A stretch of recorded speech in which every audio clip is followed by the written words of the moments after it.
System ఉన్నది. Already దరఖాస్తులు తీసుకుంటున్నాం, వాళ్ళని డిజిటలైజ్ చేస్తున్నాం, వాళ్ళకు ఒక నెంబర్ ఇస్తున్నాం, ఆ నెంబర్ వాళ్ళ మొబైల్కు పంపిస్తున్నాం, సంబంధిత శాఖలకు పంపిస్తున్నాం. అక్కడ ఒక ఐఏఎస్ ఆఫీసర్ని మొత్తం వ్యవస్థనే ఏర్పాటు చేసినాం. నిరంతరం ప్రజావానికి వచ్చే సమస్యల యొక్క పరిష్కారానికి తీసుకోవాల్సిన చర్యల కోసం ప్రత్యేకమైన అధికారులను ఒక ఐఏఎస్ ఆఫీసర్ని పెట్టినాం. వారి కింద సిబ్బందిని కూడా నియమించినము.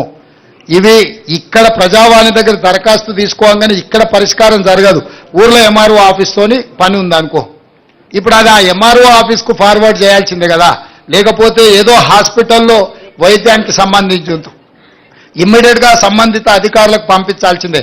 క్రోడీకరించి సంబంధిత అధికారులకు పంపించి ఆ వినతి వాళ్ళ యొక్క విజ్ఞాపన పత్రం ఎక్కడుందో దాన్ని కనుక్కోవడానికి కూడా దానికి ఒక విధానాన్ని ఏర్పాటు చేసినాం.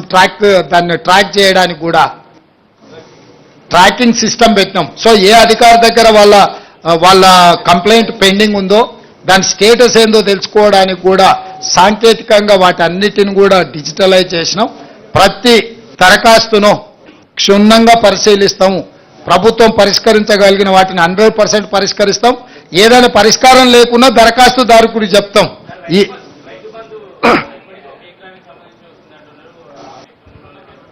అయ్యా, పోయిన సంవత్సరం కానీ గత సంవత్సరం కానీ డిసెంబర్ 28కి మొదలయ్యి మార్చి వరకు పేమెంట్లు వేసినారు.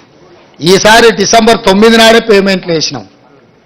మీరు గతంలో చూడండి, ప్రతి సంవత్సరము ఎప్పుడు రైతు బంధు పథకం ఖాతాలో పడ్డది, ఎప్పటి వరకు ఇచ్చుకుంటూ వచ్చిండ్రు. చాలా విచిత్రంగా అప్పుడే అది ఇవ్వలేదు, అప్పుడే ఇది ఇవ్వలేదు. బాబామర్దులు ఇద్దరు తోకదగిన బల్లులాక వాళ్ళ దుంకులాట ఏందో నాకు అర్థం కాలే. పోయిన సంవత్సరం కూడా డిసెంబర్ 20 నాడు మొదలు పెట్టారు. మార్చి 31 వరకు రైతు బంధు పథకం ఖాతాలో పైసలు వేసుకుంటూనే పోయినరు. అన్ని ఖాళీ చేసిపోయినరు నాయన, మొత్తం ఏంది లేదు. వచ్చి చూస్తే ఖాళీ గిన్నెలే కనిపిస్తున్నాయి. మేము లంక బిందెలు అనుకొని వస్తే ఖాళీ కుండలు కనిపిస్తున్నాయాడా. ఇక దాన్ని అంతా సర్దిద్దాలి సంసారం ఇప్పుడు.